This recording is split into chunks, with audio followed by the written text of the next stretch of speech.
watchOS Developer Beta 3 is now available on the Apple Watch, and with it came the new and improved Siri. But before we put it through its paces, let's go into the Settings app. We're going to scroll down to General, go to About, and you'll see that this build number is 24R5315I. We still got a long way to go before this beta is over, but the public beta should be coming soon, and I will talk more about that towards the end of this video.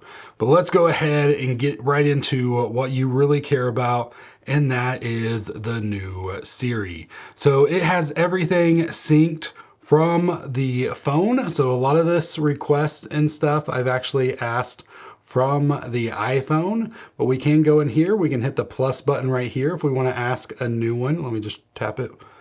There we go. And now we have the new and improved Siri, all the animations. But before we do that, if you tap and hold the crown as well, you will get the new Siri down here, and you can ask it whatever you want. Once I stop talking,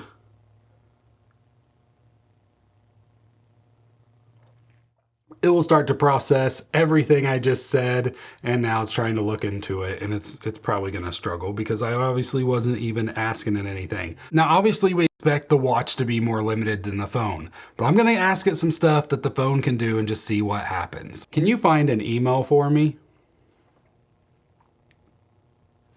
What email are you looking for? I'm looking for one about my Google storage limit.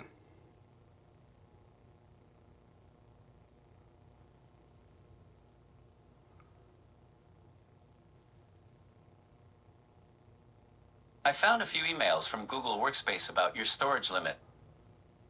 Wow. The most recent one is from today, July 6th, with the subject approaching pooled storage limit.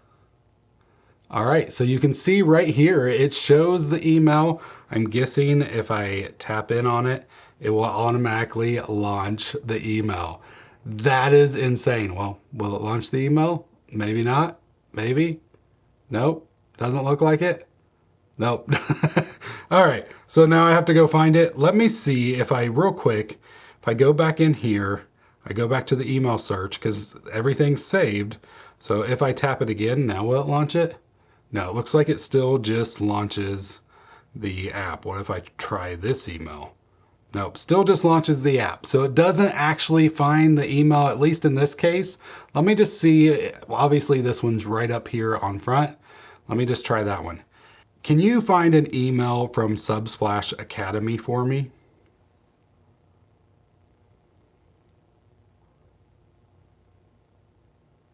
I found 4 emails from Subsplash, including your invited. All right, so this is the one from today, for churches. And it still didn't open it. Well, that's kind of interesting. It can find them, but you can't actually get into them yet. So hopefully this is something that Apple can actually improve on. It should be a pretty easy fix to be able to actually launch into that.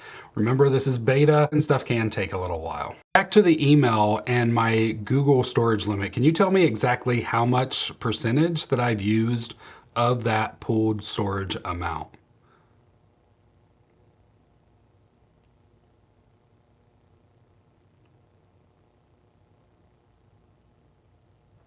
You have used 82% of your pooled Google storage limit. So that was just another email test just to see if it can actually read the emails and tell me information about them, and it can. This is really helpful stuff for a lot of people if you've got stuff going on. So it can't open up the email for you, but at least it can tell you like the information in it. So once again, if I tap this, it's not gonna open up the email, but it's still nice that it was able to tell me the information in that email. Now, something that I'm very curious on is the iPhone has screen awareness, but does the watch? Most of it is stuff about what's this about, reply and say, I'll talk later. That kind of stuff, I think it can still kind of do. Like if I go into a message, let's see.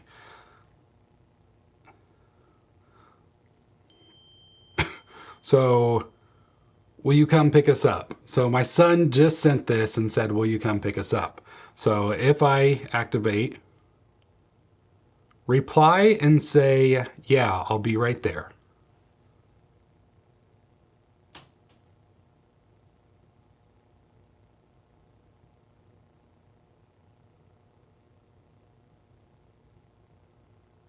Ready to send ya. I'll be right there to Lincoln Minor using messages. So that worked. So now I can go ahead and send it. It's sent. And there you go. You can see that it actually got sent. And the funny thing is that this text message actually did just come through, and it wasn't like planned or anything. I just thought it'd be a good use case to actually try. But now I really do have to go pick up my kid, so I will be right back. But while you wait, even though it will be instant, hit that thumbs up and the subscribe button. And just like that, I am back. So let's ask some more questions. What did Apple announce at WWDC this year?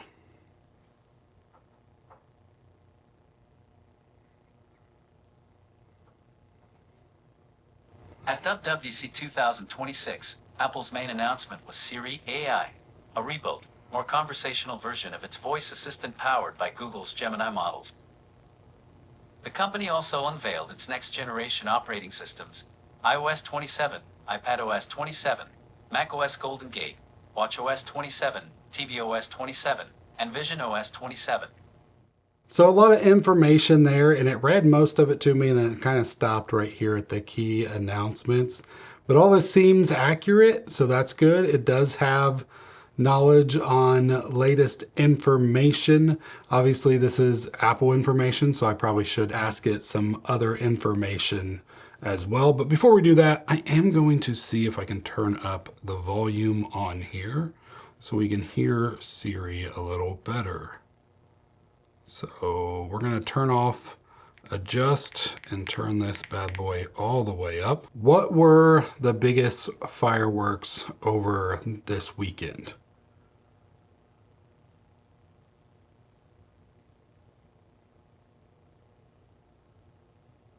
The biggest fireworks display over the weekend was in Washington, D.C., for the nation's 250th anniversary.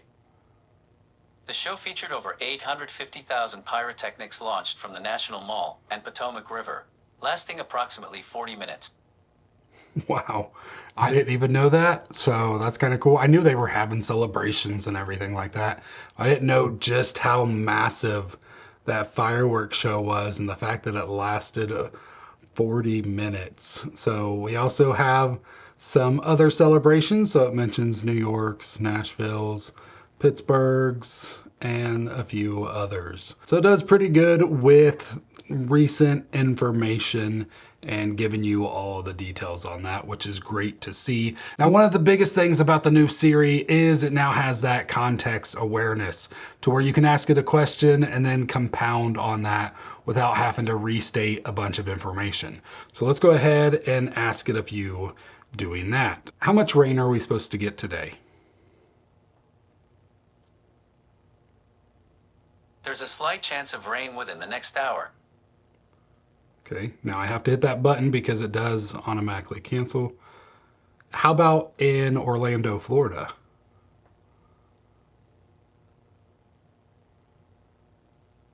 It looks like it's raining in Orlando, Florida. So in this case, it remembered that I was talking about rain and built upon that. I didn't have to actually say, is it raining in Orlando, Florida? It automatically knew all that. So we can continue this and just ask it other questions. Let me go ahead and turn that off so it's not trying to listen to me right now. How about tomorrow here?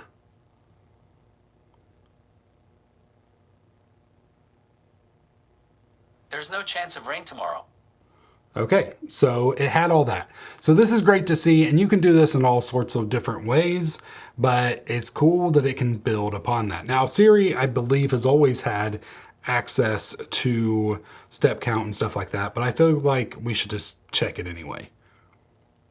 How many steps do I have today?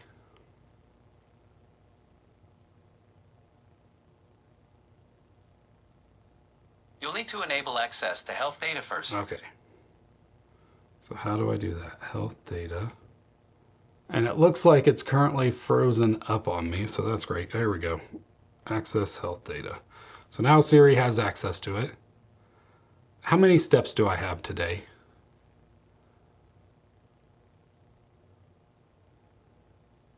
You've taken 1,723 steps today. Now, something that you may notice is it's pretty slow right now. So hopefully that improves, because a lot of stuff when you would ask Siri, like that was on device and stuff like that, it would be pretty quick. But with this new Siri so far, it seems like it takes a little extra time.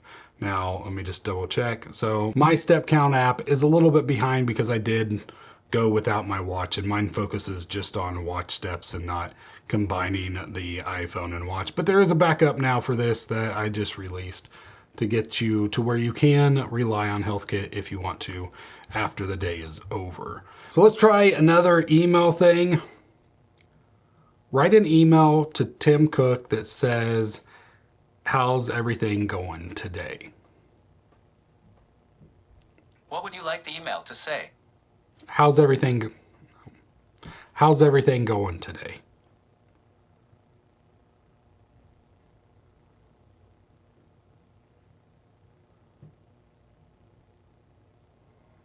Okay, so it seems to have kind of broken on that. Like I wasn't sure if it was going to be able to write an email for me. Obviously the phone can do stuff like that, but it looks like the watch is really struggling. So let's reset it, try it one more time. Write an email to Tim Cook.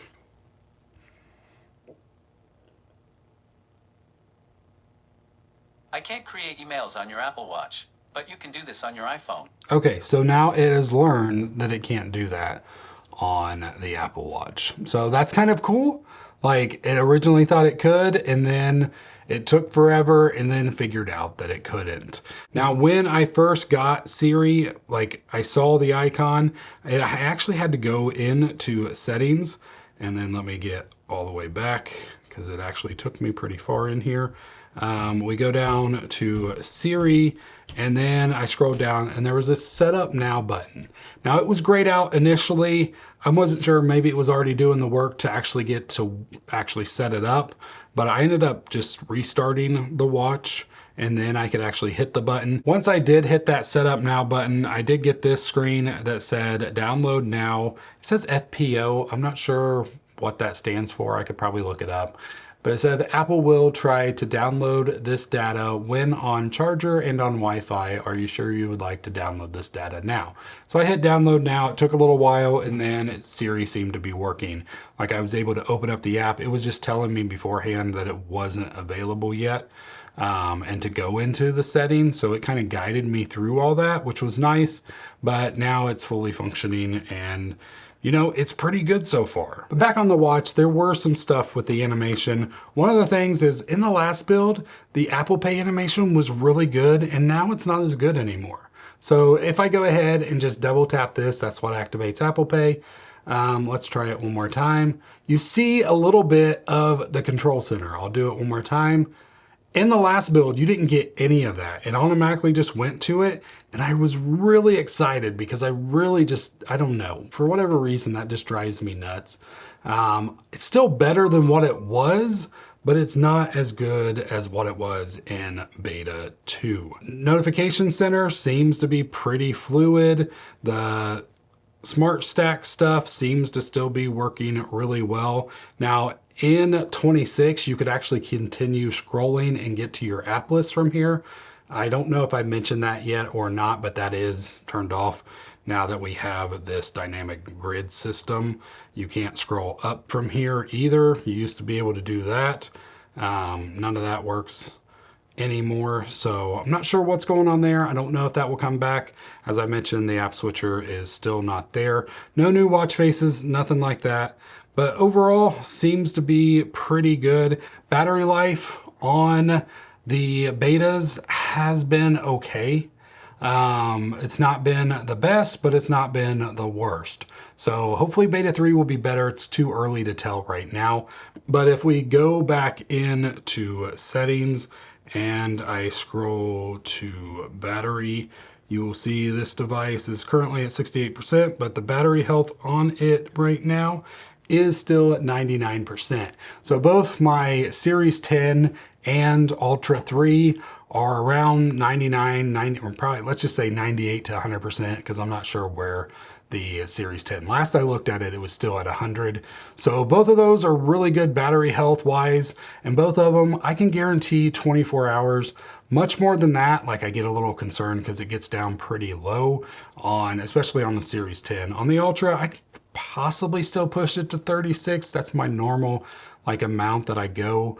Not getting like the 2 days or anything like that. Now, if you're super excited about the new Siri and you want to try it on the public beta, there is a chance that it will not be there. Apple did say that the developers were getting access to Siri early, and then for everybody else, it was coming later. So there's a really good chance that the public beta will not have the new Siri access. So keep all that in mind. I will report on it once I know for sure, once it's out and everything like that. But also, just a warning that I always like to do, if you install the public beta of watchOS 27 on your watch, there is no way for you to downgrade. You will see people saying, oh, you can restore it from an old backup and you'll actually get it. It doesn't work.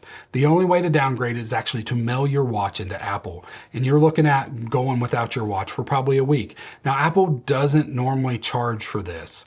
There have been reports. I have heard people say that they got charged. I'm not sure if it was real. I'm not sure if it was based on their location or something like that. Maybe they were out of the US or in another country and something there made them charge them. I don't know what it is. But another thing is, if you are in the US and you have to send it into Apple and you have a watch that has the blood oxygen sensor, when you get that watch back, it will not have that blood oxygen sensor to show you the readings on your watch. Apple will have to disable that. So there's a lot of warnings in this one. So just be careful if you're gonna install watchOS 27 on your watch. And if you're like, oh, I can deal with the bugs on my watch and everything like that. Well, if you install it on your phone and then you hate it on your phone and you want to downgrade your phone, then you won't be able to pair your watch to your phone because you cannot pair a watchOS that is newer than an iOS. So it just doesn't work that way. So just keep that in mind. So if you have iOS 26 on here, watchOS 27 on here, they will not pair together. You have to have an older version of watchOS or the same version of watchOS as the iPhone. So that's it. That's the warning for you. Now, if there is a Siri prompt that I did not use that you want to see how it works, leave a comment down below. I'm going to take those comments and I'm probably going to make some shorts throughout the week just to show you what it says, what it comes back with. Thank you so much for watching. Be sure to hit that subscribe button to stay up to date on everything Apple, especially when it comes to the Apple Watch. I hope you have a great rest of your day. God bless.